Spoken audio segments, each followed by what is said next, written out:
Hello everyone, I am Yashashree Belkar, your host for today and you're watching धाणू मित्र news network. आजपासून आपण एक नवीन विषय चालू करत आहोत.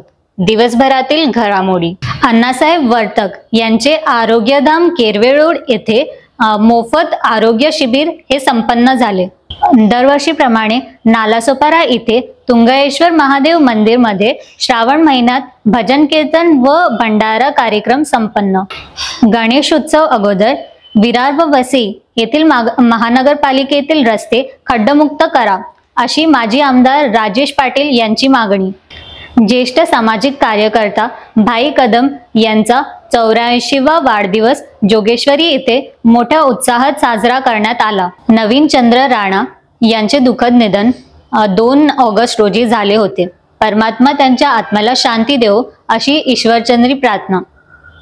सीताराम यादव यांचे दुःखद निधन 4 ऑगस्ट रोजी झाले होते.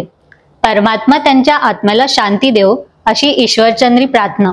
दीपक कर्नावट यांचे दुःखद निधन 2 ऑगस्ट रोजी झाले होते. यांची प्रार्थना सभा दिनांक 10 ऑगस्ट रविवारी रोजी 4 ते 6 ढाणूगाव जैन मंदिर येथे ठेवण्यात आली आहे. 9 ऑगस्ट जागतिक आदिवासी दिनाच्या निमित्ताने आमदार विनोद निकोले व यांच्या टीमने सागरनाका इथे सांस्कृतिक कार्यक्रम आयोजन करण्यात आले आहे. संत शिरोमणी नामदेव महाराज यांचे 675 संजीवन समाधी सोहळा निमित्त डोंबिवली येथे अभिवादन आयोजन.